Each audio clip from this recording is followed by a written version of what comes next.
Hogan, not only are you a hot dog, a grandstander, a showboat, and a prima donna, but you're a liar, too. In fact, I remember a time where we stood in front of the man that does nothing but lie, Brother Love, and you told some of the biggest lies that I've ever heard of in my whole life. I love him like a brother. It's a lie, Hulk Hogan, and that's enough to get me hot. But what you said to Elizabeth is enough to get me to the boiling point, yeah! I love Elizabeth. Hulk Hogan, you say you love Elizabeth? I got news for you, man, here. I got news for you. Elizabeth is gonna be in the corner of the Macho Man Randy Savage at WrestleMania 5, yeah! And let me tell you something. You say you love me like a brother. Well, listen to this, Hulk Hogan. I hate you. I hate your guts. And that's what's gonna be left all over the mat after WrestleMania 5.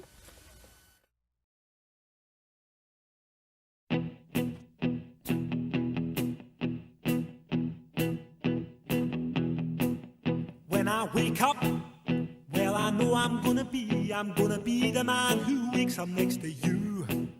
When I go out, yeah, I know I'm gonna be the man who goes along with you. If I get drunk, well, I know I'm gonna be the man who gets drunk next to you. And if I heaver, yeah, I know I'm gonna be the man who's heavering to you.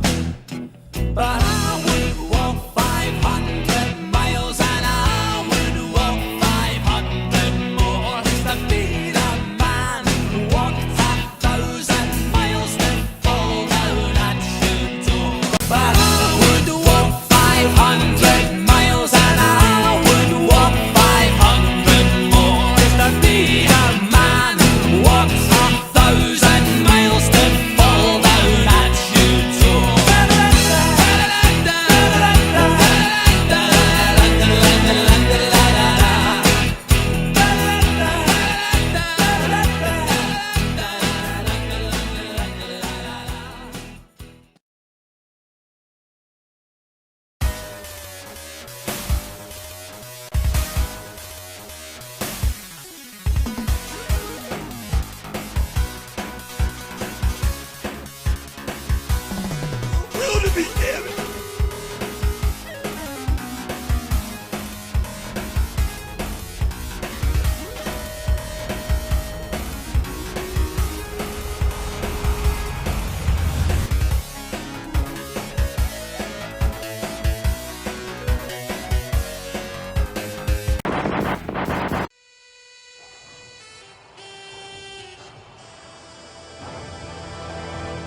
The Mega Power explode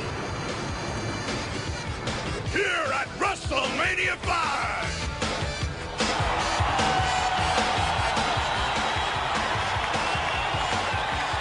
Hibiki High Spots rounding out the road to WrestleMania. Man, we've knocked out a lot of bangers this month. Looking back on our retro recaps, we knocked out 6. We knocked out 14 on Union Smack.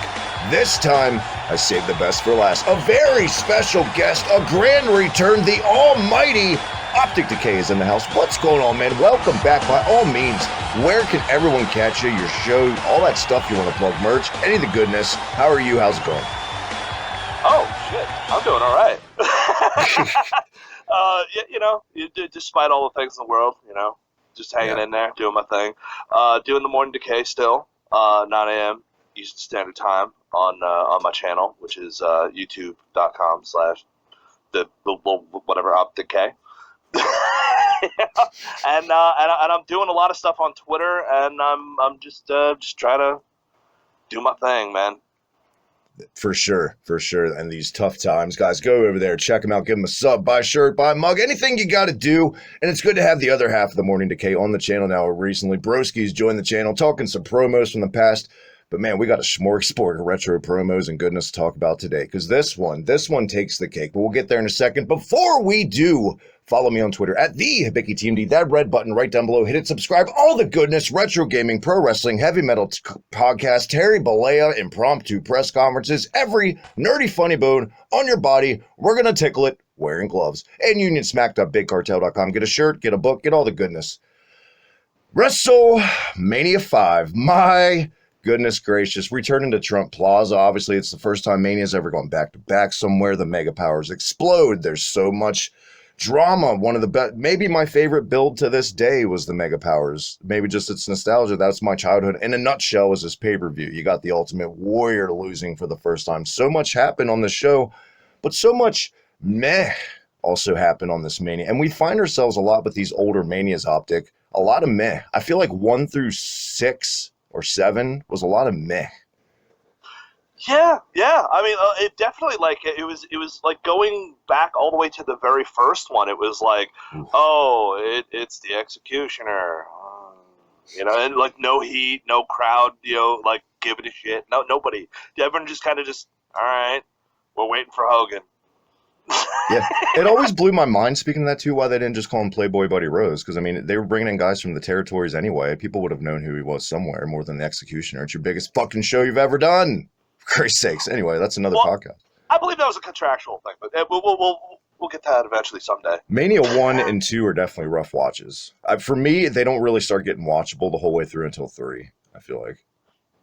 Yeah, I'm with you on that one. 2 is awful. It really was. It was a good idea on paper, but it just the tech wasn't there for the locations and all that stuff. Yeah, they were still doing closed circuit back then and all that. It's like, no, it didn't work out too well. But thankfully, three years later, Vince figured out to rent out a fucking casino and just renovate it and turn it into an arena, and this is what we got. And by all means, I mean, people either love or hate these shows. These were huge financial successes for Vince, 4 and 5. Oh, yeah. Absolutely. Oh, 5 did amazing numbers. Mm-hmm. Gangbusters. Yeah, and then you followed it up with with the Hogan Warrior like unification thing. Like that was like that was crazy money there too. Like Ultimate Warrior was at the absolute peak at that point. But at this show, we'll get to that.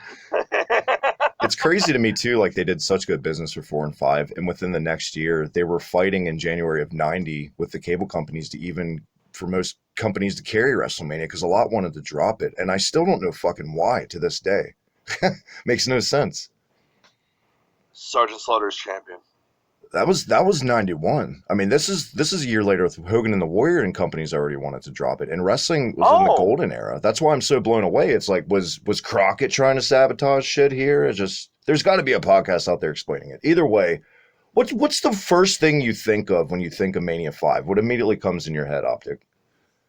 Rockin' Robin, botching Same.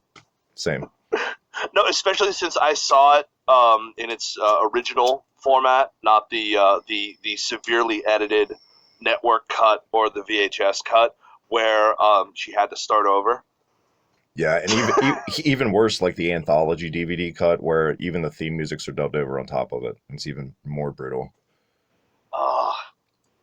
Yeah, that's the worst.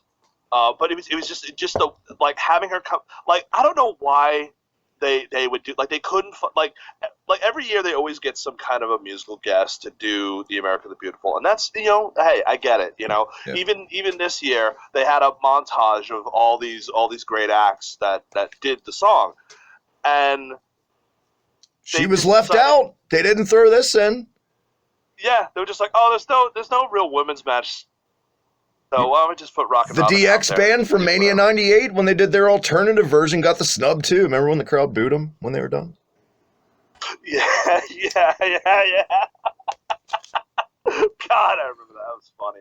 But that was a really weird way to start the show because it was so awkward, man. It was bad. Yeah. It was awkward, bad, and I don't know who convinced Vince that she could sing, but obviously he had never heard her sing.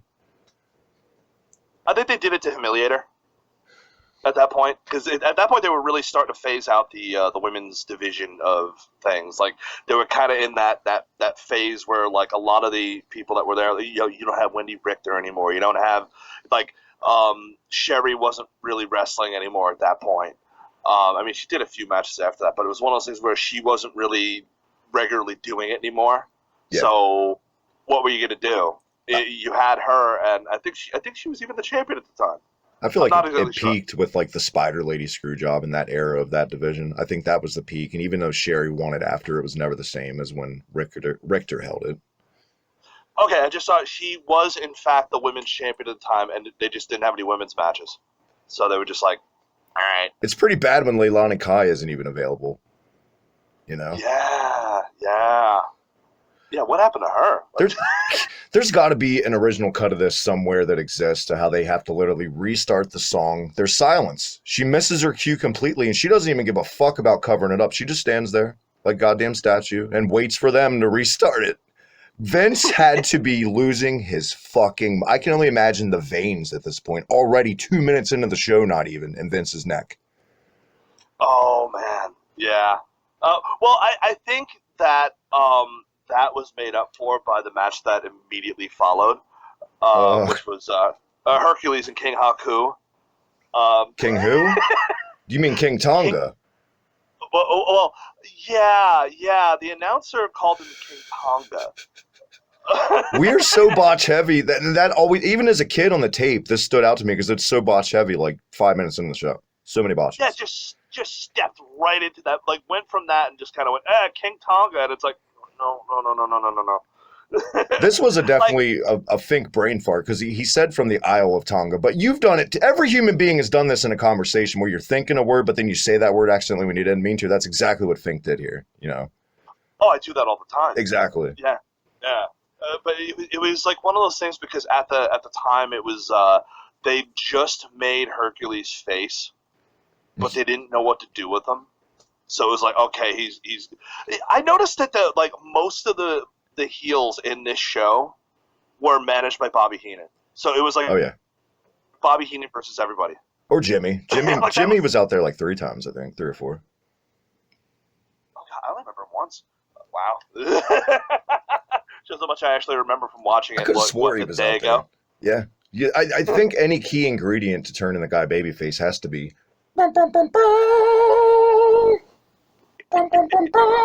Oh my God, that music is so atrocious. It really is. The Hercules babyface music, guys. If you never heard it, do it. Do yourself a favor. Yeah, it's really bad. But the only thing I could really say, because we should just move right on from this. This is probably one of the most boring. We've already spent matches. way too much time on it. Yeah. Like we're talking, the crowd was dead for this. You like the first match is supposed to get you hyped. It's supposed to get you ready, you know, to watch the rest of this stuff. It's your setup, you know, and they set it up with 2 big guys who were limited in the ring, and a really, really long bear hug. Haku could fucking go. See, Haku could work. I've seen some great matches like Steamboat and Bret Hart, but this was not that day, and this was not that guy. Yeah. Those early Haku ones, it was one of those things where it just felt like he was very much held back. Where they were just like, all right, just go out there and just do like some big man stuff and like a headbutt. And then later on, they were like, all right, you can just do what Haku do, and he's just like, all right, fuck it, and just started doing his thing. And that like later Haku was a lot better, you know. Whereas this period of time, it was like it was just like they just told him, just like, hey, just you know, headbutt him and end the thing. You know, put him in a bear hug and just stand there for an hour. Yeah, and the finish was that weird back suplex with a shit bridge, and it just wasn't good. And I've never seen Hercules do that move before or since. I don't know why it was the finish here, but it was. I guess it didn't make sense to have like a tough Simone like Haku tap out to the full Nelson. I'm going to make it my mission before the year's end to find the family of Hercules somewhere out there and get their just due. Because this man has gone criminally overlooked for decades. The true undefeated king of the ring, technically, right? He beat the fucking king. He's the king. That's how my wrestling works. I mean, also, he was one of the guys with the most WWF era pay-per-view appearances. That's true, and like, I think he only won like twice. Yeah, it was like up to that point, he was in practically every single one. He was your go-to guy for your Mania payday. I mean, let's be honest, it was Herc, man. Yeah, I mean, he might have been limited in the ring, but he was consistent and he was there. You know, it was just like if you wanted a guy who was like there, who was big and scary and could actually they like, you know, kind of do some stuff. Like, that's the guy, and they got him for all these shows. Like, I mean, he was in everything up until like early '90s, even.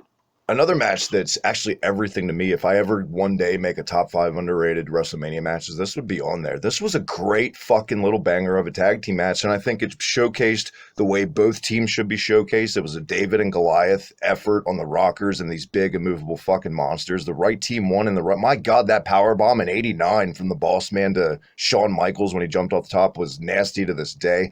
I could fire this. It's a guilty pleasure match. I could fire this match up any day. I enjoy it every time I watch it. And this is when the crowd finally started showing signs of life, by the way. Yeah, this is the show that, like, this is the match. The tag team match they did after with the Twin Towers and the Rockers was the match they really should have slotted in first, because there was a lot going on in that match. Exactly. Just a lot. And like people might goof on Akeem, the African Dream. You know, like, they'll goof on it. And, I don't want to know those people. But, you know, that dude showed that he can go in that match. It's like him and Boss Man worked incredibly well against the Rockers. I mean, this is... Those poor Boss Man shirts, by the way, always soaked after every match. Oh, man. I'm pretty sure he just has a closet full of them, because, like, you're not wearing that again. Stiff as a board. Yeah. Like, the second you take that thing off, it just disintegrates.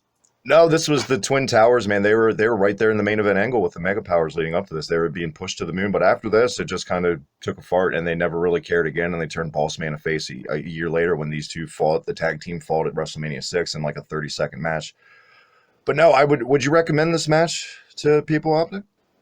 I would absolutely recommend this match. It's one of those underrated gems of the card, because trust me, the card gets a little weird going on out. So if you're going like, WrestleMania 5, okay, Mega Powers, and Perfect Blue Blazer, and this absolutely would be the top pick of one of the top matches of the show. And guys, there's like 27 matches on this, and actual WrestleMania starts within an hour. We're not going to run through every one, but I will say this is one of the weirdest Mania cards to watch the whole way through, because the in-ring was all over the place. Some matches were that Big Hoss 85 Vince style, but then you had innovative shit like this, the Blue Blazer stuff, seeing moves we'd never seen thrown in with Run DMC. Then you had that classic main event, which I don't care what anyone says, it's a classic.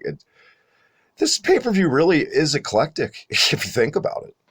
Oh, God, the Run DMC bit. Sir, ho, ho, ho! And then nothing. Scream! You gotta like fuck with your settings first to make your echo unbearable, and then you can do it like Run DMC.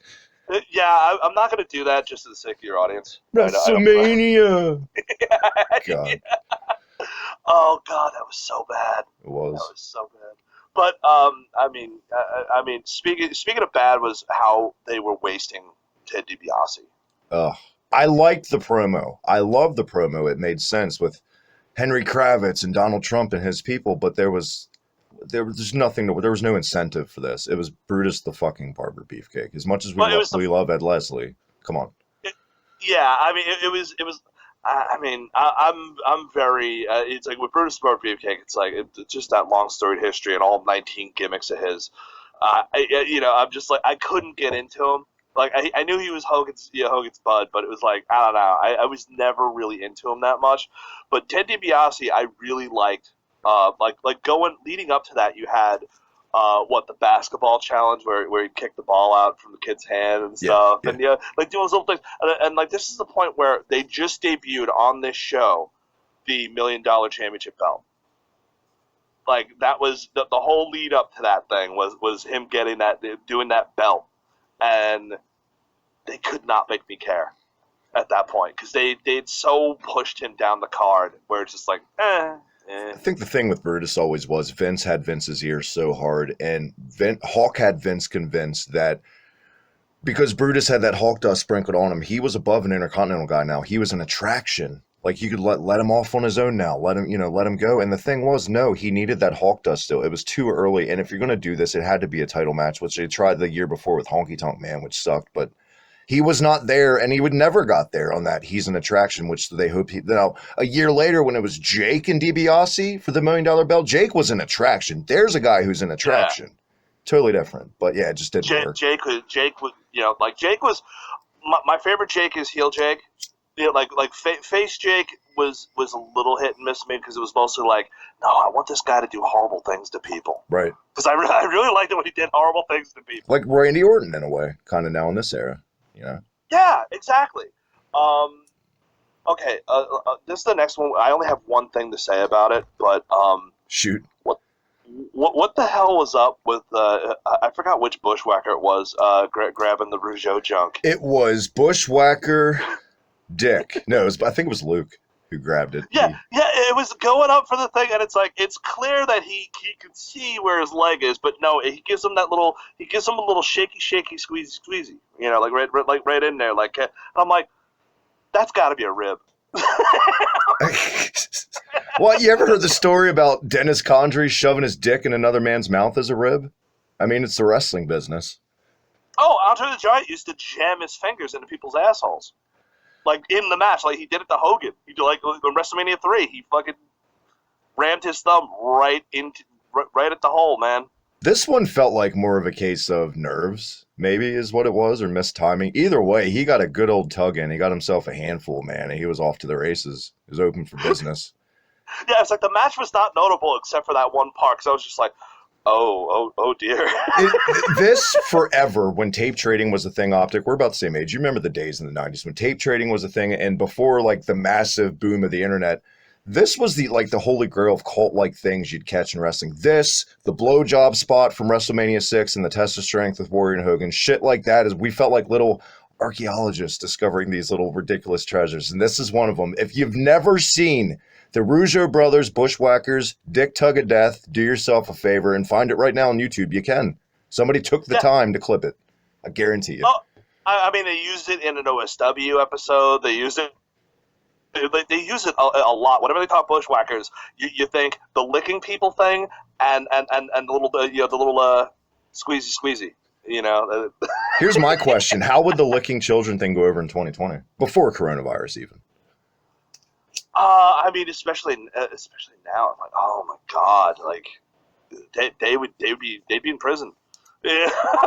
Straight up, like we're talking like 5 years ago, they would have been arrested.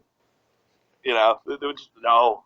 I wouldn't go with that at all. I hope whoever was in charge of payroll that day slipped Sean Mooney an extra like $200, by the way, by the end of this, getting licked after the promo. That was awful. Ugh.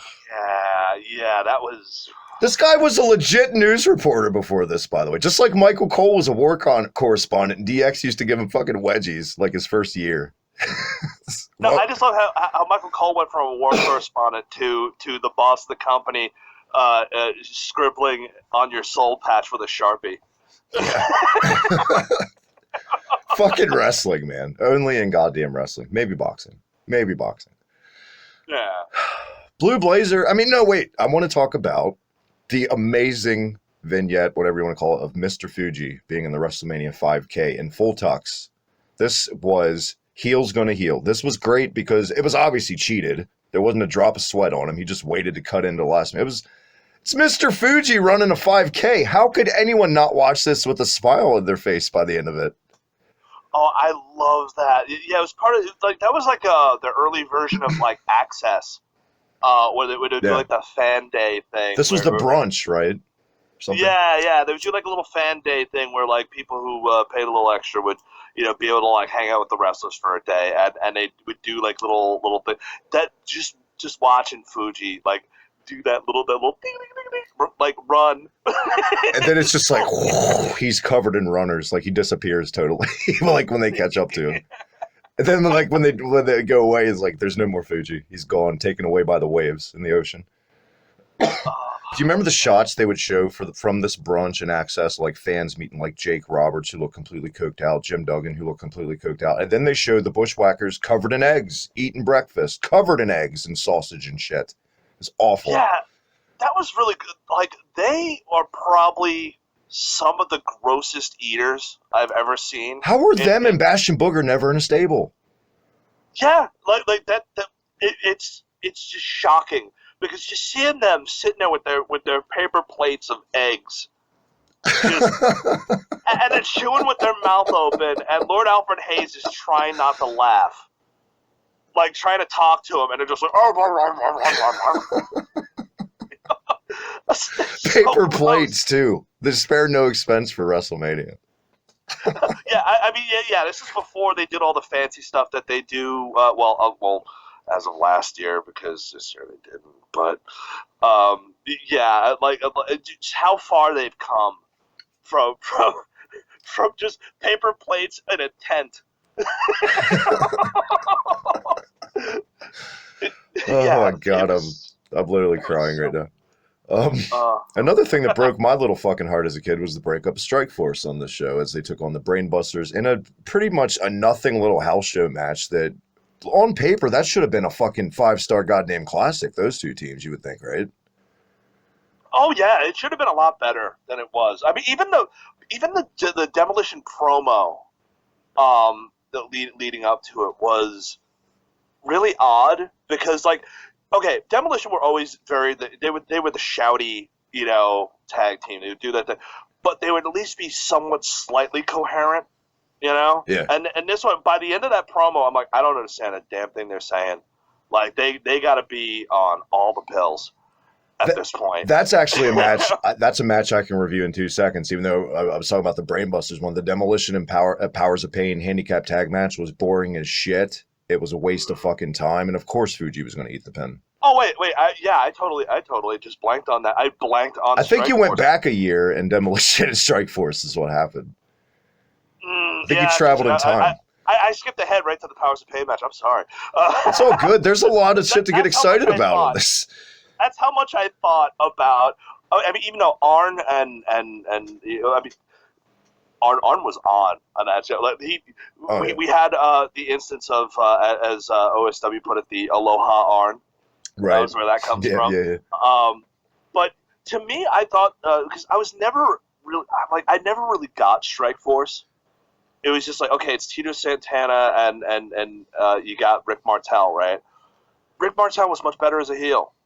So it was like as soon as he healed off, I was into that. I was like, all right, because that's when you got arrogance and all that, all the stuff later on. God, you do that way too well. Do that again. Arrogance. Jesus Christ! Thank you. Yeah, like Rick the Model Martel, I really liked back in the day because it was such a great gimmick. Like it was just such a dick, and I was like, it was perfect. And I'm like, having him in Strikeforce, like if you go back to the Strikeforce thing, and it was like girls and cars. What? Girls and cars, and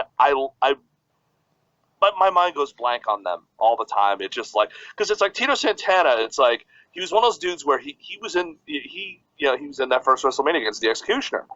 Was that one? Yeah. He was an upper mid card guy for most of the mid '80s, right? Yeah, IC guy. Yeah, good, solid worker and everything. And it seemed like when they threw him into tag teams, it was like there was no real personality to it. Like they wore generic white most of the time. It was like there wasn't really a lot to them. And then they had that horrible theme song. So I was like, once they separated, I'm like, okay, they're doing better with them. But then they put Tito and El Matador, and it was kind of over at that point. At least they chose to go with the instrumental version of Girls and Cars, which is a little bit more tolerable for their theme music.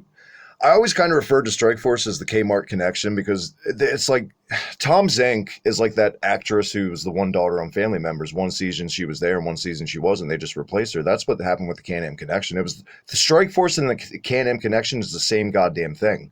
They just had to change the name and the guy, I guess, because Tom Zink failed a drug test or some shit. I have no clue why Zink left. But Kmart connection, man.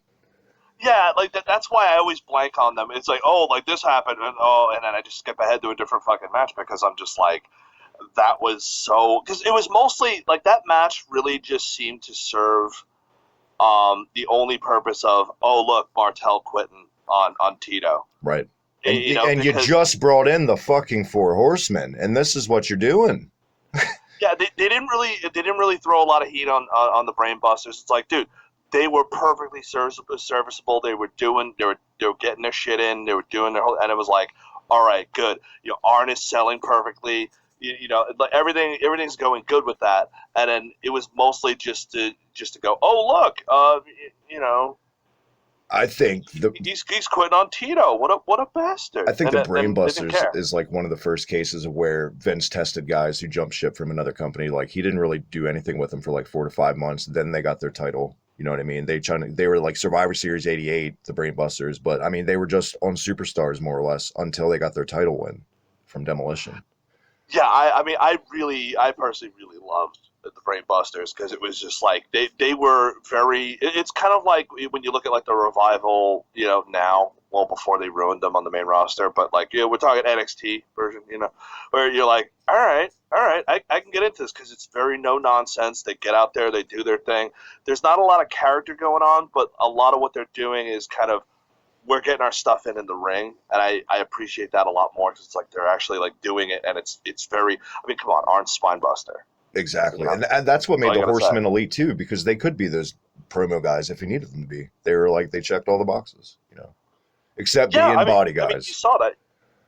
Yeah, I mean, you saw that when in WCW when they had Arn, versus Ric Flair, where it was like, oh, he's showing character and like all this stuff. It's like, yeah, he's capable. So it's like they could have done something here, and they just kind of didn't. Speaking of that, Blue Blazer, Mr. Perfect, what could have been another classic is it wasn't a bad match. It was just another match that could have happened on Superstars. It was just a vehicle to get one guy over instead of building both guys up. I mean, it was already damaged goods. The Blue Blazer, as soon as he came out of the gate, it was never going to be taken serious. He was already losing before this to like DiBiase on Saturday Night's Main Event. He was never going anywhere. And Owen and Bret Hart were actually very frustrated with his booking. And it made Owen leave. Those little shots you see of Owen making shots in WCW and like the real. Sorry about that. we're good. That was my alarm telling me to be careful because Martha Hart might sue me because I'm bringing up Owen. Now, what'd you think of the ultimate Mr. Perfect debut finally with the swimsuit shit and the neon fluorescentness and just they fully realized it's the time where you play the triumphant music as Spider-Man puts on his outfit to go out there in the city in his full regalia. Yeah, like that version, it was like that was really the beginning of that version of Mr. Perfect. I was like, all right, like this is it. This is the fully realized form. Like let's do it. And then they didn't give him an extra 5 minutes like they should have. Monsoon even mentioned that on commentary, like he's got a new look. Yeah, and it was one of those things where there should have been more to it. Like I get it. It's the Blue Blazer. They're treating it like a joke. I get it. But Owen was good in the match. It's just that there wasn't. They just weren't allotted enough time. To really get things going, and that's what makes me sad about that because it was like they could have had a classic there if it just had more time. I guess on a positive, this match blew my mind as a kid because it's the first time I remember seeing that spot where the guy goes to do like a hip toss and the guy takes it but he lands on his feet. That was tremendous. Yeah, that was I mean, I'm still a little impressed because it's like you see like a dude like take that thing and just go like that kind of twist that you have to do. Which is sad because later on, Mr. Perfect, after he hurt his back, he wasn't able to do that as good, Yeah. It was a little, but it's like like when you see stuff like that, it's like, all right, this is where things should be. How crazy is it like watching this live in '89, thinking like these would be two like future? Well, I'm going to consider Owen Hart a Hall of Famer. These are two future Hall of Famers right here, and also, man, this just. I don't know. I feel like in this era, both of these guys would have numerous world title wins if they were in their prime in this era, the way they work and the way their bodies. Because in this era, these guys are like Cena, fucking jacked. You know what I mean? Yeah. Especially Perfect. He'd be like a body guy in this era, for sure. Except that he tripped on his way out, so you're calling him. I forgot about that. Thank you. Yeah. Well, the thing is, multiple people tripped. The two best workers on this show were the only two guys to trip on the fucking entranceway, by the way. Him and Bret. How great is that? Yeah, that made me laugh. Hogan didn't trip for shit, but Bret Hart goes out there, he's all thumbs today. Fucking yeah, Jesus. He told him where the bump was. Which one? Yeah. Yeah. Jake Roberts comes calling all of a sudden. Speaking of that, Jake's my guy, fucking Jake Roberts, and that insane little Italian super fan in the crowd interviewed by Sean Mooney after the Jake Roberts match. If you don't know, go back. You'll know what I'm talking about, the bad impersonation and all. Andre the Giant, Jake Roberts, they're playing up the phobia of snakes. I love the build to this. I thought Andre was tremendous in the build to this, and it was, for its time, like today it'd be just cookie cutter type booking, but for its time it was kind of brilliant outside of the box because it's the first time anyone ever psychologically got to Andre the Giant, and it's the 80s, and you get a pass with more silly stuff, and this nailed it, and people ate this shit up. Yeah. I mean, like I was never, because here's the thing, like I was when I originally saw it, I was kind of confused because Jake the Snake was always, you know, the ultimate bad guy. You know, for me, and in that one, it almost seemed like, hey, you know, he's the face in this, but he's just being a straight up dick throughout the whole match. So I'm kind of like, that's where it kind of made it really. It was very tweener at a time when you didn't have that kind of thing. Yeah. But like, he's kind of a dick on the whole build if you think about it. Just this bully with a snake. Oh yeah. But the sad part was that it was Andre like at the end, you know. And that's where it made me sad because it was a lot of him doing things where he could just rest, and he wasn't really able to like do much or anything. So it was kind of like you had to work around that, and that's what kind of it didn't really work for me because it was like, okay, you had the build was great, but then it's like you're doing all you know, this stuff around things, but for the most part it's just like, yeah, we're just trying to. You know, we're just trying to get past this whole thing because like Andre can't move. It's a done deal at this point, and it made me kind of sad, especially when I looked at it this week. I was like, wow, I'm like really sad. At least we haven't got to hand crutches Andre yet. Yeah, I mean but we're close. We're close. We're really close. But then Big John Studd looking like he just doesn't want to be there. And anyone that isn't in the know, Andre fucking hated John Studd in real life, for the record. Hated him. Yeah. I just said this when my buddy Lori on a WrestleMania 6 review last week. I feel like Andre's last in-ring should have probably been after like Survivor 87 or 4. Because after that, it was so sad. Even at 4 in Survivor Series 87, it was sad. Maybe 3 should have been the swan song, honestly. Yeah, 3 was probably the last time he could actually like kind of move, and even then it wasn't that much. But it was like, all right, 3 would have been the good, you know, the good go home on that one. I'm only conflicted because then we wouldn't have got that amazing on the main event with the double ref in that match and DiBiase being handed the belt. That would have never happened, but That's true. Well, we also wouldn't have gotten the segment where Andre did his face turn. Against Heenan. Yeah. Where he completely fucking missed him, paintbrushing him. Yeah. And it's great, too, because I just watched that for the show last week, and even on the network, they don't edit out Bobby Heenan cussing, going, I'm the fucking boss. It's great. Yeah, I mean, like that. But the thing is, that was a great thing because it was Andre going like, no, yeah, doing that whole thing, and I'm like, all right, you know, that would have been a good send-off for him, you know, because after that, then you got the crutches and the whole, you know, it was, you know. This is just a fucking DQ, right? All this match was. Yeah, like it just seemed like this match just kind of stopped. Mm-hmm. You know, like that's what it felt like to me. It just felt like it just stopped. It's like the timekeeper went up and whispered to Studd, "Andre's done now.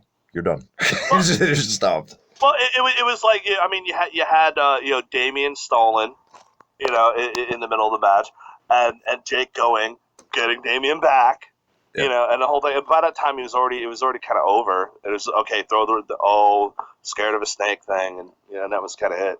But you would have thought Jake won the world title after, you know, go to that super fan I was mentioning earlier next, and then Sean Mooney in like the riser seats with this little super fan who's, guys, go out of your way to catch this guy, if anything.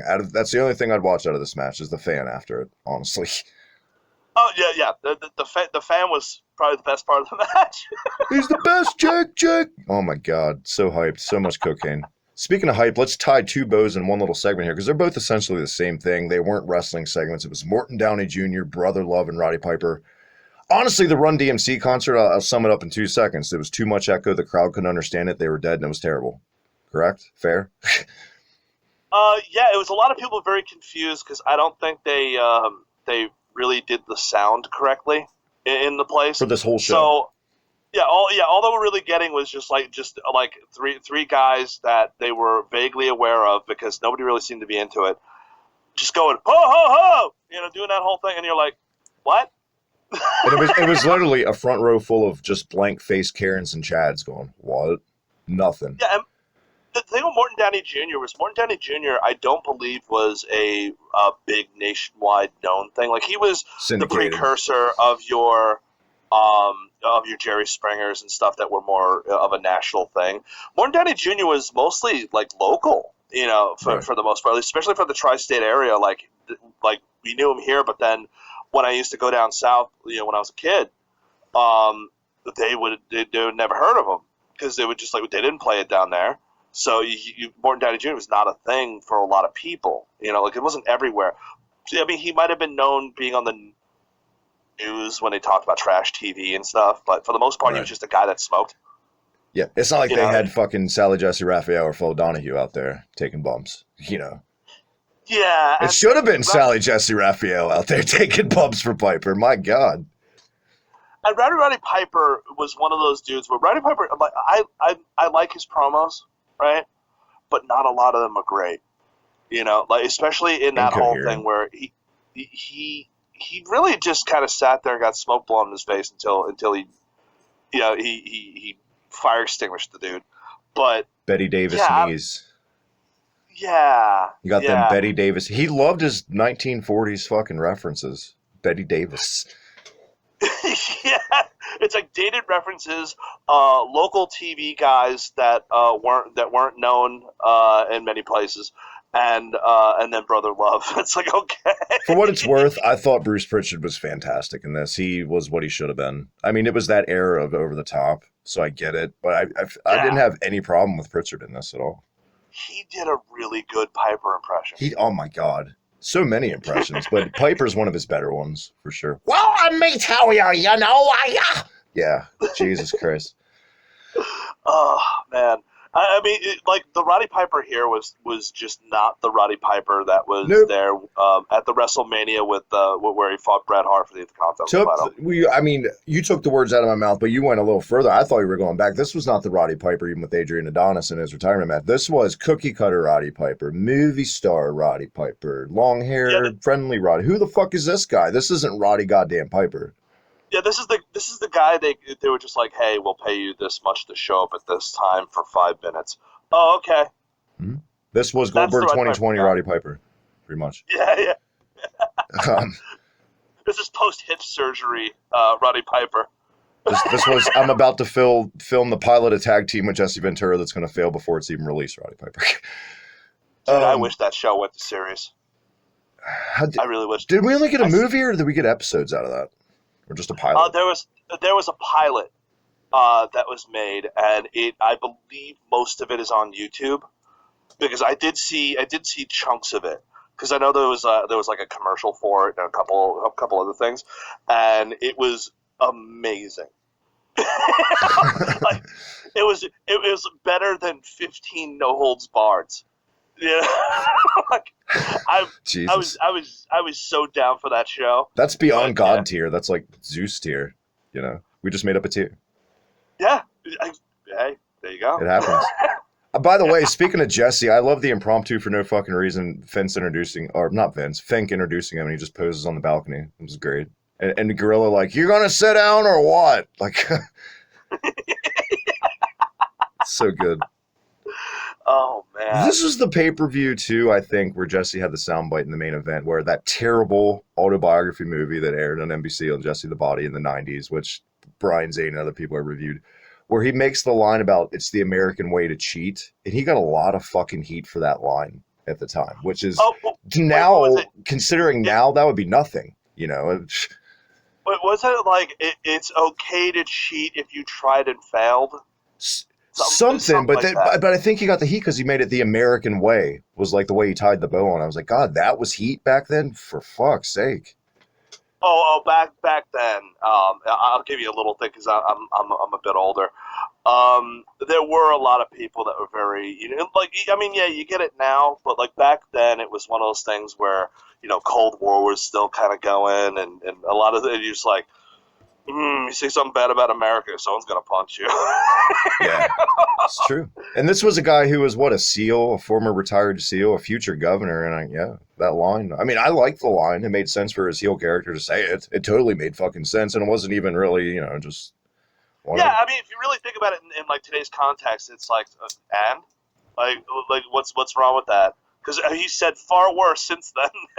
It's just so crazy. And what, like 9 years later, this is the same company that would have like Val Venus promos and stuff, Yeah, choppy your pee-pee and all that. Or even 2 years later, the Iraqi gimmick.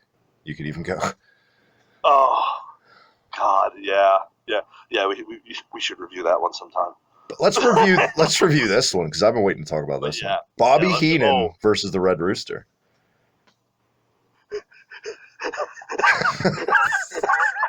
I just killed Optic. F in the comments. You get the Red Rooster was such a stupid gimmick.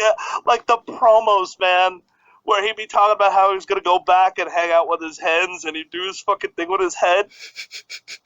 And I'm like, this was a guy who was actually like, he had a serious career before this, and they were like, okay, we finally got him, and like, like he was kind of a drawback where he was.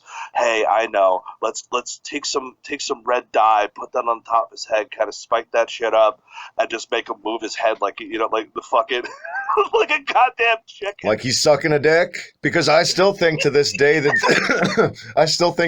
like this entire gimmick was a big favor to Pat Patterson. Get this beautiful young blonde kid in there, call him the Red Rooster, have his head sucking dick motions. It was a throbbing cock. This was tailor-made for Pat. This was Pat's baby. I love you, Pat Patterson. And this match was a rare appearance by Brian Heenan at that point as a wrestler. In his Andre attire. I love when Bobby would rock a little Andre attire. Yeah. Dude, they're making an action figure of that with the weasel suit. Oh, you just made my day. I'm definitely, dude, second that's available, I'm buying that shit. It's fuck the Fiend, get fucking Heenan in a week. They're also coming, this is off topic a little bit, guys, but fuck it, it's our show. They're also running out of ideas, I feel like, with the Elites, because now they're releasing, Warrior the day before he died in a suit promo, and just weird shit now. I'm like, what? And it just looks like Ron Perlman. That's really weird. So I saw that, and I was like, that's a little off-putting. Like, this is pre-heart attack. Guys, look at this exclusive Elite they just unveiled at Comic-Con. It's Owen Hart getting dressed before Over the Edge. Yeah, and he comes with a turnbuckle piece. Oh my, stop it. Jesus Christ. That's horrible. I guess that's my receipt for killing you with the Red Rooster earlier, so there you go. Yeah, there you go. We didn't get Bobby, though. We got Lombardi getting that payday. Yeah, Mr. Brooklyn Brawler himself, who later got fired for being inappropriate. I love the places we go, from the simplest things. It's my favorite part. And I can't believe that I started reviewing this match without talking about, you kind of can't do this one without talking about the IC match, the classic one where Rude beat the Warrior, Bobby held the leg. We all know, we're all picturing in our heads now, as I say, at the classic moment. After the match, though, Warrior beat the shit out of Bobby, and that's how Bobby got out of work in this match, because he was hurt and he got a replacement with the Brawler. But shoot, Warrior always hurt Bobby, and he really did hurt Bobby's neck after the match in this Mania. That was legit. Oh, yeah. I mean, like, it was one of those, because Rick Rude was another favorite of mine. Like, especially how he would work with with his gear. With the whole, like when he feuded with Jake Roberts and he had Jake Roberts' wife, wife's face on his tights and like stuff like that. I'm like, that is some cool, and you see that kind of like where I love that is that you're now seeing that stuff happen with Velveteen Dream, for example. He does that stuff, right? And I'm like, that was a great underrated gimmick. And in that era too, especially, and Rick Rude was a great fucking promo on top of it, and he cut promos a lot. But doing that in that time, you wouldn't even have to probably say a word. You could just let your tights get all the heat because nobody else did that. Yeah, and it was so great. And in fact, they're actually making an action figure of this match. As they should. Rick Rude. They should make Rick Rude figures from every match he was ever in. The sad thing is the Rick Rude figures don't have a neck for some reason. Oh. I don't know why. Yeah, I don't know. The way they did the molding, they were just like, we'll make a vague head and just not have him have a neck. It's like big head mode. It's off-putting. Yeah. Yeah, it's literally big head mode, but I'm sitting there, I'm like, I would actually get this because it was a good showing from Rick Rude till he got hurt. This is Rick Rude's only title win though in the company. It's really cool to see it when you go back.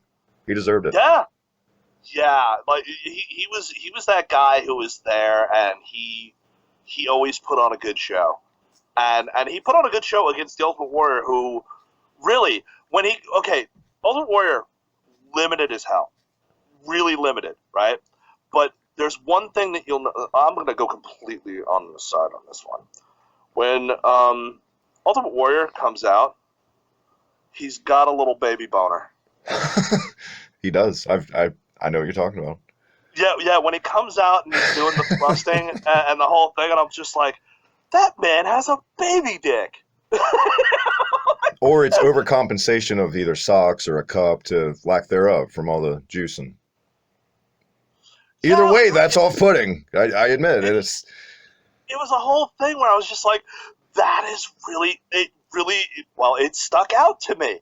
And, and it was one of those things where it was just like, thank God Rick Rude was in there, because I quickly forgot it once he got going. I feel like every guy that ever had like that sexy-ish style gimmick, like a Rick Rude, a Narcissus Lex Luger, Shawn Michaels, they always did a good job at concealing their junk. Like there was never a boner issue with me with those guys. It was always the opposite guys that had boner issues, like the Warrior and like Ray Rougeau and all those fucking guys.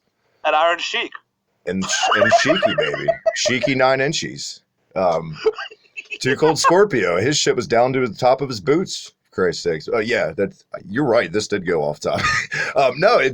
That was the most notable thing to me. It was like it was Rick Rude, doing the best work he could do, especially with someone so limited as the Warrior, and Warrior's boner.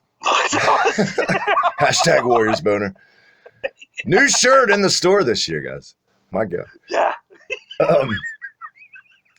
You ever find yourself, I'm trying my best, you ever find yourself resenting fans in the arena when you go back and watch a Warrior match, and find yourself being disappointed in yourself, like, how did they pull the wool over my eyes? Like, what did I see? And like to go back and be like, stop cheering this asshole. For one, he's a dick in real life, and two, he fucking sucks. Like, what did everyone, this was maybe the best use of smoke and mirrors Vince ever did. Better than Ahmed Johnson. Yeah, like that was the thing with Ultimate Warrior. Like to me, it's like he had that look to him. He had that look where he looked like a comic book that just like happened at you. Like we're talking. It wasn't even about like him even moving around. It was the entrance. It was the paint. It was the look. And then past that, it was like, yeah, we'll just ignore and cut away from a lot of that. Like that'll be fine. But once you got that, you got people in, because at the time, you were talking like there was a lot of people who were very limited. It's like really, could you really get that excited for Hacksaw Jim Duggan? That's the thing, though. You go back in this crowd, people did. They got excited for him. Brutus was always fucking over. It's just what wasn't connecting with us, and what changed so much where it became, and it's the internet. I mean, because the Observer was around back then. But when the internet came around, that's when everyone's palates started expanding and all this bullshit, and everyone just became these elitist fucking snobby douchebags with their wrestling. And we forgot how to have fun. And this card resonates with me as fun when I think about it at the end of the day. Yeah, but it's like, yeah, there was a lot of low points on this card. A lot of low points. Yeah, I'm not going to lie, but I can't even candy coat that. Dino Bravo and Ronnie Garvin probably doesn't even need mentioned other than that. I mean, come on. We're talking the lows of Ronnie Garvin, who I don't even know why he was there. Like, why are you even here, bud? The only time I liked Ronnie Garvin was when he was feuding with Valentine. With Valentine, when they were doing the hammer jammer and all that. Which is there's so many innuendos in that, by the way. With the shin guard thing. Yeah. I like that shit too, because it was more outside the box booking, because then he'd be a referee or a ring announcer to fuck with Valentine because he was, quote, retired and blah, blah, blah. We found a way to get some Ronnie Garvin in. See? We did it. Yeah, you see, that was a good way to do with Garvin, but then they decided, let's just have a match with him in there, and you're like, I don't care about this. This should just not be on the card. You have 20 matches on this damn card. By the way, former NWA champion, right? Just signed him. Loses clean to a sidewalk slam or whatever it was from Dino Bravo in like 3 minutes. Yep. Dino Bravo, who was killed by the Canadian Mafia for cigarettes. Vince, that dark side of the ring might be the one I'm looking forward to the most because nobody's really talked about that story a lot. I thought that was the first season, was it? Was it? Oh, wait. It's this season. Oh, no. Oh, no, wait, they're doing it this season. Because I remember seeing another thing. Behind the Titantron, I think, did one on him. Yeah, that was it. Yeah, Dark Side of the Ring's going to be great. Behind the Titantron's great, guys. Get over there, give them some love on YouTube, by the way. They don't get enough credit for doing what Dark Side of the Ring's now capitalizing on. They've been doing it for years. Been really good. We've pretty much... just recently doing Luna Vachon. Is that up next this week? I believe it's Luna Vachon, yeah. Oh, that's pretty cool. The last days, yeah. Well, getting back to this card, I mean, the Red Rooster was a clinic on how not to get over, you could say. Yeah, technically, it is a clinic. Yeah, pretty much. Yeah, I mean, how to not get it? Because let's be honest, Terry Taylor was a mid-top babyface in like Mid-South. He did pretty well in NWA. He was always towards the top of the card. People got into him. Wasn't great, but you know. And they made him do blowjob neck. Yep, with red spikies. Sequins, red jacket, spikies, and blowjob necks. What not to do with a guy, in a nutshell. In a rooster egg, you could say? Huh? No. Dude, the Red Rooster should have been in the Gobbledygooker egg. That would have been hilarious. What a swerve that would have been. I think it was already fucking released. I think he was gone. Oh, yeah, he was shit canned. Oh, he's back! Oh, shit! That would... Rooster, he's the best rooster fucking rooster. You can have a rooster guy next week up in the stands. Oh, that would have been great. I've been waiting for almost 6 years. I've been doing this, Optic. I have been waiting for 6 years to finally talk about the mega powers explode all over your face. My God, my favorite angle of all time. My hero as a kid going up against the guy that was my hero. Now he's a piece of shit. Randy Savage, Hulk Hogan, the epitome of when I close my eyes, when I lay my little head down, I think of a WrestleMania main event. This is it. It's either this or Hogan Andre, Austin Michaels. This is it. This is the Rushmore of my Mania main events. Not a great in-ring, but not a bad one. And one of Hogan's better matches. And I feel like Savage doesn't get enough credit for making Hogan look way better than Hogan really ever was in this. Even though Hogan could go a little bit if you ever watch his Japan stuff. But credit to Randy Savage, who had an infection in his arm in this, by the way, from the flu or something. That's why he was all taped up. Running a fever, still pulled this performance out. The drama with Elizabeth for 1989. Cussing by Jesse Ventura when he said, who the hell was Elizabeth before Macho? Jesus Christ, the emotion. It all paid off. Hogan must pose. That's how we ended the show. This gets a total pass from me. A fucking plus for all the biased reasons. Optic might hate it, though. What did you think of this, man? I'll tell you, this is probably one of my favorite main events that has ever happened at WrestleMania. because I was a huge. I was never really that far into Hogan. I didn't like Ultimate Warrior all that much. It was all Macho all the way. Like we're talking leading up to this, the promos. You know, like Randy Savage really sold the hell out of this. Like this was one of those things where it was a blood feud. Like there was gonna be some violence, you know, like, I mean, the match may not have delivered on all of that, but it was the build and the fact they pulled it all off, you know, where Randy did a promo where he almost cries at the end, you know, like his eyes are all fucking water and his face is just red and it's just like, and he takes off his glasses and it's just like, oh man, like this man hates this man, you know, that build up. And of course, Vince with his intro to the whole thing, where you know, the mega powers explode.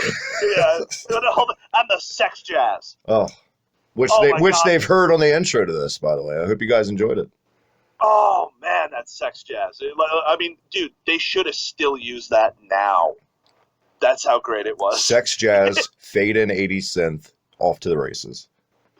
Yeah, I mean, like going and doing that, like that's the thing that I miss the most about WrestleManias is that those intros by Vince. The constellations. Yeah. In the universe, the constellations of space. So amazing. That is steroids the promo, by the way, guys. Oh man, like people really missed out. Like people who got into wrestling in the past like 20 years have completely missed this whole era when Vince was pretending not to run the company, and you were. I mean, this is back in the Jack Tunney days, and and all this, and you're just like, he used to do those really great promos in the beginning, and it leading up to all this, it was like that. I was sold. I was like, this match could be like 5 minutes and suck. It doesn't matter to me because that lead up was just that was enough for me. I'm sure Vince and the guys in this match wanted to do 5 minutes, but they knew there was a certain bar, especially with paying customers on pay-per-view. When you saw what the NWA was doing with their Steamboat and Flair matches, they weren't going to accept a 5-minute main event after this build. I feel like even in that era. Oh, absolutely, absolutely.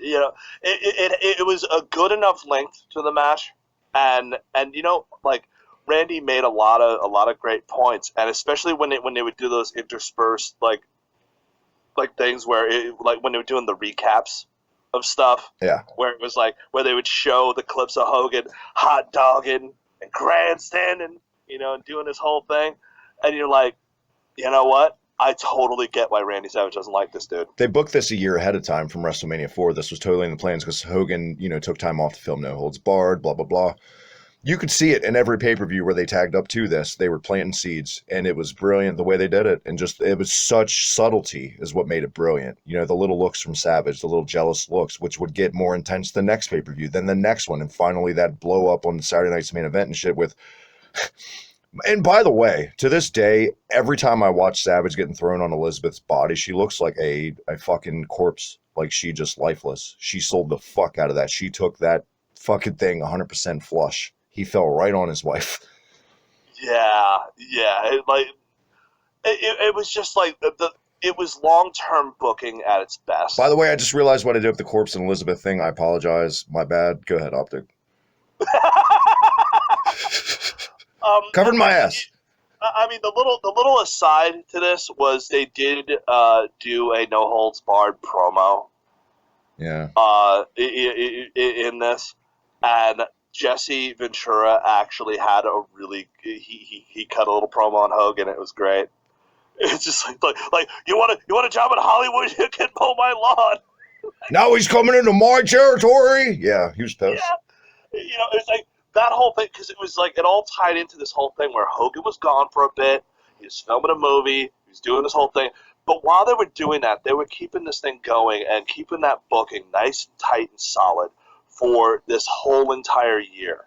Where they just were, like just that whole thing, man. I just thought, just as a package, completely, it was probably one of the best things they've ever done. It wouldn't be WrestleMania 5, by the way, without the one more audio botch. When Hogan's music hit, it started like halfway through the song, if you noticed, on the original version. Yes, exactly, yeah. Way to fuck it up. How simple was your job to hit play even back then on cassette? Just hit play, rewind, and play. That's all you got to do. Yeah, I mean, just the. It was that, and the thing was, it wasn't really the end. Like to me, like a lot of WrestleMania matches are like the end of a story, but that story continued, afterwards. We went to we had SummerSlam. Zeus came in, so that was kind of a side project, and then that turned into the main project for Hogan. But Savage was intertwined that whole time, and then he won. He became the Macho King in '89. But by the next year, he had one more match with Hogan with Buster Douglas on Saturday Night's Main Event. So you're right, they had one more title match in him. That match isn't nearly what this was, though. And it couldn't even touch it. Oh yeah, I mean, after this, it was diminishing returns because you didn't have that build. It was like what they did. There was a special pay-per-view for the No Holds Barred. The match, the movie. Yeah, the home release where they let you watch the movie and then watch a really awkward cage match. Why have a Merry Christmas when you can have a Red Rooster Christmas? His hair is like green and red spikes for Christmas. The hero we deserve in 2020. Where are you, Terry Taylor? Get your ass off the couch and help us. We need you. I think he works for Impact now. Oh, well, speaking of being on the couch. Yeah, that kind of explains why Impact's the way it is. But yeah, it was one of those things, man, where we're talking like it wasn't just how good Macho Man was; it was the fact that both of them actually sold the stuff. Oh yeah. At a time when Hogan didn't really sell to anything. You know, like not very well. Like the way he sold would be very like kind of cartoony, but it was like when Savage was throwing the punishment at him, like it was like, oh, like he's an actual threat. I feel too, this is when the Hulk up became standard fare from this match. After this, the Hulk up spot was paint by fucking numbers. His finishes were a little different always leading up to this, but after this, so you knew how the finish was going to be in every Hogan match in the WWF. Yeah, it was like after that elbow drop with the immediate Hulk up, I was just like, oh, like that was my big letdown moment when I was a kid. Was seeing I like seeing him doing his whole thing where he's doing the breathing and he's doing the wide eyes and all that. I'm like, oh, yeah, like because I wanted to. I mean, there was only one way it could have ended with Hogan winning because he was the good guy. He was your perennial favorite. You know, he was that guy at the time. Like, he was still a big deal. He's still a big draw. So, of course, yeah, okay, good guy wins at WrestleMania. Get that. But part of me was just like, nah, man, Macho was the one really doing the damage here. He should have walked out with it, you know? Yeah. And I know people are dying to throw me on the coals for shit like that when I defend matches with Hulk up spots. And they're like, well, how can you shit on what the Young Bucks do in a million high spots? The difference is Young Bucks have these, and I call them adrenaline spots. I feel like most matches, high-profile matches, for me, get one adrenaline spot pass where a guy kicks out of a finish, maybe twice in a match. There's a difference. Hulk did a Hulk up spot one time in every match. Yeah. He didn't do it multiple fucking times. He didn't take 3 Canadian fucking destroyers off of ladders and still manage to kick out and then do multiple German suplexes like a move later. He's recovered. No, that's the difference. Yeah, that was the thing. Like people could shit on Hogan a lot, but even at the time where it was just like, yeah, like the Hulk up thing is a little goofy. Like, if you really look at it. And he was the superhero, the figurehead. He was the guy, if any of them is as lame as the Hulk up spot is, he was the guy that should have been doing it. He was the only guy on the card that was doing it. Maybe the Warrior, but the Warrior didn't have a true Hulk up spot. I feel like nowadays, every fucking match, the guy's a superhero and he kicks out of a million high spots. It all blends together. Yeah, I'll tell you, Tatanka had a better Hulk up spot than Ultimate Warrior. He did, the 2-step. Yeah, but it was one of those things, man, where like Hulk Hogan just did it once, and it was like, I mean, yeah, you knew it was the end of the match at that point, but it was one of those things where like you did it once, the psychology was there, it made sense, and you look at the stuff now where it's a lot of these indie marks, going and like, oh yeah, like yeah, we got like the Young Bucks stuff with the adrenaline spots. It's like you're not working any kind of ring psychology. You're just building up and doing super kicks, and it's nothing to me. It's like I look at that and I'm just like, where's any of the drama? Like, when you look at stuff like the Savage Hogan, that is your prototypical. This is how you build the drama. This is how you build the feeling and the emotion of the match. And all of the stuff building up to it. Like, this is how you tell a story. And they were telling a story in that ring. And they did an incredible job. Even though, hey, Hogan, as he is, and Macho Man in a slightly depleted manner. Like, where he wasn't 100% for this match. They still managed to tell a coherent story throughout the whole thing, for a year. And had this match, and it worked. It worked perfectly for me. It was like there you go. This is how people should, like, a lot of these guys now should watch this. like this segment of this pay-per-view, and I agree. You'll learn a lot because there's a lot of psychology and feeling that they did, even just in facial expressions, you know. And people be like, well, who the fuck are you guys? You're not, but it's real simple. I mean, I feel like they should, for the simple reason that only within the last 10 to 5 years, maybe 15, we got in this stupid mentality where the in-ring draws the money. It was never about the in-ring, ever. In-ring that was never in the conversation when you were a kid about the in-ring of a match, until you started seeing shit like Shawn and Razor in the ladder match, when it was supposed to be the focal point of what happened in the ring, because of this amazing gimmick match. That's why the business also had a build. That's why the business is completely 100% on its ass right now. You can talk about this boom, which is never coming. Look at these abysmal fucking numbers on Wednesday nights, and people lose their mind. AEW is winning. What are you winning? What the fuck are you winning? Raw just drew its lowest rating all time. I know times are different, blah, blah, blah. There's shit going on, but everybody has nothing but time on their hands and a television in front of them, and they still do the lowest rating because they rely. And I'm a fan of a guy like Ricochet. I'm a fan of an Andrade. What fucking layers have they told us about a Ricochet or Andrade? What kind of investment should anyone give a shit about Ricochet other than, oh, he does flips? Who gives a shit? I could, if I took 8 hours a day, I could teach myself to do a corkscrew fucking plancha. I guarantee you. Anyone could do it if you trained enough, but not anyone can be a fucking Macho Man Randy Savage. You don't just go up and pick up a pack of smokes and say, oh, I met a guy that reminded me of Randy Savage today. I've never said that in my life because there's only one Randy Savage. But there's a million Ricochets in this world. And with that, rant over. Well, there is Black Machismo. Well, I'll give him that. I've never ran into Black Machismo buying smokes. On the other hand, yeah, I don't think he's a big I don't know. smoker. Baltimore's right up the road. I'm sure there's a crazy guy in a gas station that talks just like Randy Savage. I just haven't met him yet. There you go. Yeah, I mean, it's just like this is the prototypical thing where if you're going, it's like, okay, it's between this and okay, here I'm going to be a little controversial here. Right? Do it. You know what channel you're on. Do it. The Golden Lovers storyline with Kenny Omega and Ibushi. Yes. That storyline was like 9 years. Yeah. You know, like we're talking just years of them being like, you know, like Omega being the young guy who doesn't have as much experience, and Ibushi being like the really, really good dude, you know, who's like kind of took him under his wing, and they teamed up, and then the betrayal and the Bullet Club and all that kind of stuff. Like that whole build, that was like 9 years. And let me ask you this: in that what felt like 9 years, what moment stands out to you? Immediately thinking about it. None. For me.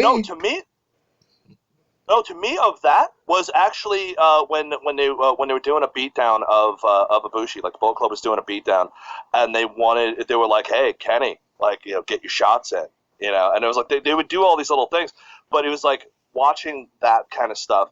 It had that feeling to where like, okay, these guys do get it, they do get it, but to me, it's like a laziness that comes out now, where it's like, like they just mark for themselves, and they're just like, oh, I don't need to do a story. All I have to do is just do like all these cool little moves and all this stuff. It's like that's the reason why you guys are injured all the time. A lot of these guys, they didn't get injured that often. I mean, they got injured like crazy, but they didn't get injured nearly as often. They're not like snapping their legs off and you know, and having to constantly get surgery every what, 6 months? Yeah. You know, because you know, like that 9 year story in New Japan, and also this storyline, it took a lot of time. It was a slow build. You had a lot of stuff going on in it, and you had a lot of parts to it that were really well done. And it was because you had people. You didn't have 20 goddamn writers, you know, writing all this stuff, and all these people, you know, yesing and knowing all the things. It was basically just a small handful of people that were like, we want to tell this story, and they went and they put together a coherent story and actually had emotion behind it and got you into it to the when people finally, you know, faced each other, it fucking mattered. You know, whereas now they're just like, well, we're over as it is, so we could just go and do the thing. And like, no, you've totally completely skipped over And it's the entire thing that makes me care about you. It's why I've You always fucking- wanted to see a guy like fucking Dave Meltzer try to run his own promotion and watch it fall on its ass so fucking fast. Because I get it. Meltzer's been around even than this time. He was writing the newsletter. But you ever notice in any era, Dave was always a fan of the guys that never drew fucking money. Those were always his favorites. Because he doesn't fucking understand it. And now we're at a point where he's muddied the waters so much. All he's done is had this length of time under his belt now. He's been around for 30 years, so people are going to automatically assume that's credibility when now he's just delusional. Well, I mean, to me, the vibe that I get off Dave Meltzer is that he's basically like, stop wasting time with all the storylines, just go out there and just have this really great match. And I'm like, the match is the end point. You know? That's like you just got signed to the Atlanta Braves and he's a pitcher. He's like, just go out there and forget all your pitches. Fuck it, just throw it as hard as you can every time. I feel like because to take out storytelling is taking out more than just a layer. You're eviscerating a match and a blueprint of it for me in my wrestling. I like not to be all cornet about it, but no, but that you're absolutely right about that. Is where a lot of this because it makes the matches a lot more throwaway the way you do it now. Where if you look at something, like a WrestleMania 5, even like a WrestleMania 3, we're talking like that Hogan Andre match is the shits, but it's amazing at the same time. Absolute shits. But that build. I mean, there might not have been a lot of build, but there was a build and there was an emotion to that match where it fucking mattered. The second that body slam happened, it was a moment where people lost their goddamn minds. You could hear the crowd in that. People lost their minds. Yep. And it wasn't because it was any good, because, Savage Steamboat was incredible. It was incredible, but it didn't have. There's a reason it wasn't at the top of the card at the same time. Yeah. It was just that time. And there's a reason that Blue Blazer and Mr. Perfect weren't at the top of this card. I'm sure Meltzer would have made that the main event if he had his way for this, because we're basing it off of that logic. There's your main event, technically, in Dave's world, I would assume, right? Yeah, absolutely. Like that's like, it's like when you look at this WrestleMania, it's like, it's a very unique situation where a lot of things are not as they should be to put on a proper WrestleMania, but like how they did the first day. Very watchable show last night. Second day. Yep, very enjoyable. I enjoyed it. I was a little no give a shit mode during the Baron Corbin part, but it's Baron Corbin. He's a great heel, but as a wrestler, I'm kind of like, I don't know, very lukewarm to the whole thing. There's no such thing as a perfect card either, ever. Yeah. Oh, there never is. Because I mean, even this, they're like, oh, this is a totally stacked card. It's 13 matches, 14 matches, and you're talking like half the show was if you look at it, it's like, oh, it's Hacksaw Jim Duggan and Bad News Brown. And the next year from Toronto, there was actually more matches, but then you were left with shit like Coco Beware and Rick Martel starting the show, and Jimmy Snuka and Rick Rude, and just Bolsheviks, and there we have it. More isn't always more. Less is always more for me in wrestling. Yeah, I mean, I think the most refreshing thing about this was that, yes, it was a massive long, like we're talking, the card was huge. You're talking, 14, 15 matches, right? I'm adding numbers as I go along. You're probably accurate too. That's the sad thing about how big this fucking card was. It's probably like 17 matches. You know what? I can look that up right now. 14. There was 14 matches. You were so close. Man, I'm so proud of you. Matches, the longest one was the Hulk Hogan Randy Savage one. They gave that enough time. That was almost 20 minutes long. Now look at your Universal title match from last night in retrospect. 2 minutes? If that. 2 moves. Literally. Yeah, 2 moves repeatedly. Like you're supposed to give a shit.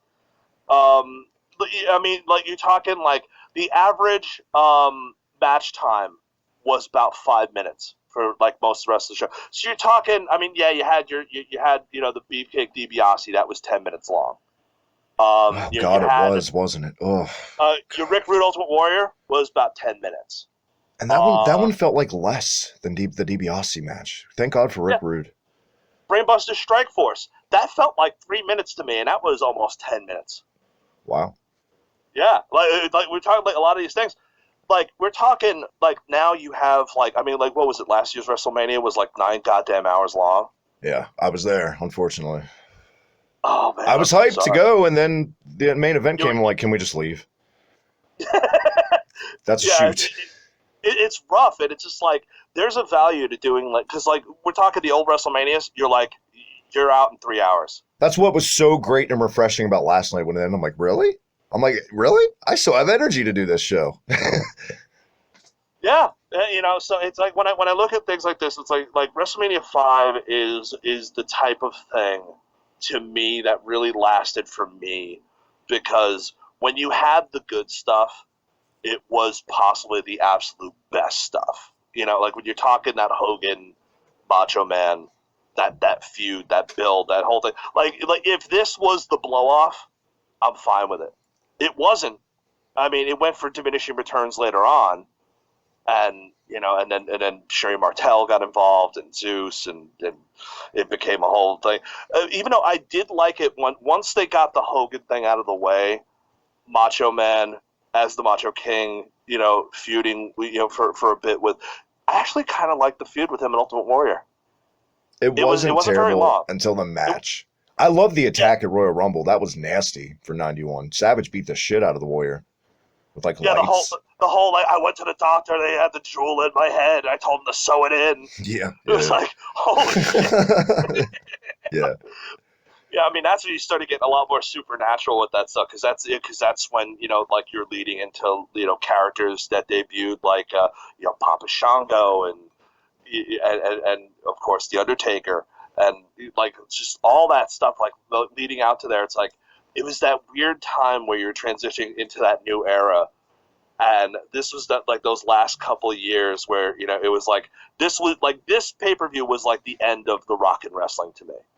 Like the vibe totally changed after that. I think we went fully balls to the wall corporate when No Holds Barred released, and then you started tying in movie characters to your storylines, and it just got more corporate and blah blah blah after that.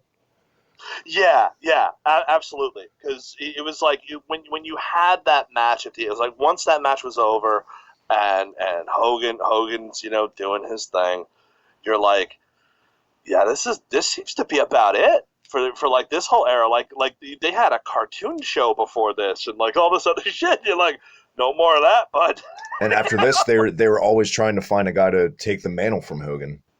After this, I feel like and they really couldn't. It was one of those things, man, where it was just like they could never find an opponent for him as good as this at this point. But they were screwed too, because as we learned when Hogan went to WCW, you couldn't just keep squeezing out that Hulk juice. People were getting tired of the shit because it didn't really get over in WCW until he turned. Yeah. So it was a double-edged sword, honestly. That's the golden goose was almost done laying the eggs. Well, I mean, like when you're talking about like a lot of these things with WrestleManias around this time, was Hulk Hogan was already doing retirement talk at this point. Yeah. Like this was just like pulling a Piper. Fucking. Yeah. We're talking Hulkamania had ran its course. Like people were talking about it being Hulkamania is kind of done. In like 1986. I feel like he kind of he had his finger on the pulse. He's always been a smart businessman like that. He kind of knew, and he kind of wanted to walk away. But it's hard to walk away from money when Vince is desperate. Let's be honest. You can't fault Hulk at that. It's a lot of money to leave on the table. There wasn't a lot of big giant guys that he could fight at that point because he'd already ran through all of them. Yeah. From your King Kong Bundys to your Earthquakes, it was just kind of like what else are you gonna do? You had Yoko and Taker; those are the last two to slay, and Yeah, and then you had it was one of those things where it's like after Macho, it was Ultimate Warrior, which did have a great build. Which we should definitely talk about sometime because that was wonderful. I completely agree because this time has been nothing short of tremendous. I want to thank you again, man. Before we get out of here, what's your overall grade, A, B, C, D, or F, or whatever, WrestleMania 5? To me, I would give it an A-. And the thing is, the A is mostly for that main event. Exactly. Whereas the minus is practically everything else except for the Twin Towers versus the Rockers. Right. Little gem hidden in this. When I think of this show, I think of the phrase, "The ends justify the means." They surely do. I mean, it was worth the shitty journey with Dino Bravo and Ronnie Garvin to get to this. We traveled through the mines of Moria to get through Rivendell, or whatever the fuck you want to compare it to.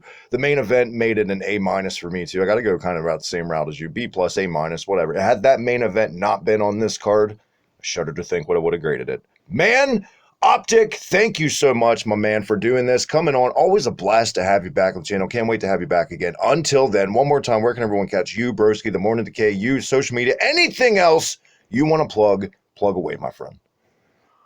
Well, I'll make the plug really easy. You can check me out on Twitter at Optic Decay, and all my links are in a pinned tweet in there, so you can just find all my little places where I do things. I do have some things upcoming that are going to be pretty cool, so definitely check that out. There you go. There you have it, guys. Get over there. Give him a sub. Morning Decay on YouTube. Late Night with Broski, his co-host. All that stuff. Optic Decay on Twitter. Check out his art. One of the best in the business. And check me out on Twitter at the HIBIKI TMD. That red button right down below. Hit it. It's the same color as the Red Rooster sequins jacket. It sticks out. You want to hit that button for all the goodness. Retro gaming, pro wrestling, heavy metal podcast, Terry Bollea press conferences, everything in between. Unionsmack.bigcartel.com. Get your official HIBIKI TMD merch. Undertaker book, A Trip Down Death Valley. Intros by yours truly. Until next time, everyone, WrestleMania season's over. We'll catch you later. HIBIKI HIGHSPOTS. See you then.